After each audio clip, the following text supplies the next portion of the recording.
My name is Stacey Bledsoe. I'm actually a nurse by background. I was a newborn ICU nurse at Riley Hospital prior to going to Eli Lilly and Company.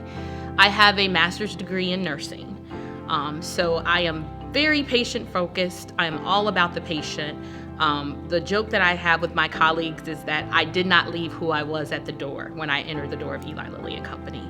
So the patient is at the center of everything that I do. So I think for me, as I've talked to community leaders, my family, I think there's a level of mistrust that does exist within communities of color, especially around clinical trials. I think a lot of it is just the unknown. They're not aware of what occurs during clinical trials. There's tons of stories out there like the Tuskegee syphilis experiment that happened in the early 1940s and continued to the 1970s. For our community, there's a level of mistrust and lack of understanding of the protections that exist today because of those incidents around clinical trials. And it's no longer acceptable to have that line in every label that says, because we didn't have enough non-Caucasian patients, we don't have data on African Americans or Asians. We have to do better. And I think we have to be able to provide physicians with the information that they need to make the best decisions for their patients. And so there is a huge shift in trying to figure out how to increase our diverse representation in our trials to ensure that every patient has access to the most innovative drugs that are coming on the market. And when we say diversity at Lilly, we're not talking about just race or ethnicity, we're talking about gender as well. And so we are looking at ways to train, to support, to provide whatever additional resources that are needed by physicians to be successful, because we know it can be an additional burden.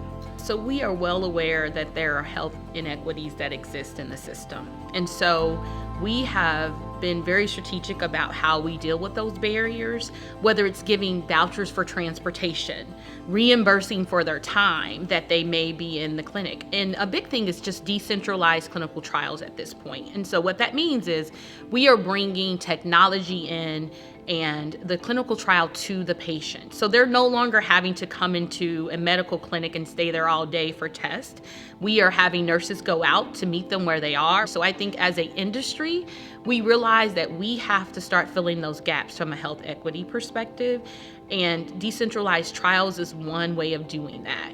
Also making sure that we are providing them with some of that socioeconomic support, such as childcare and transportation, reimbursement for meals, just things that we understand we have to start to consider for every patient if we want to increase our diversity. We need to find trusted intermediaries in the community to be able to make those connections, folks that they see every day, that have ongoing relationships and partnerships with the community in order to become that trusted partner. It's not going to happen overnight. It takes time.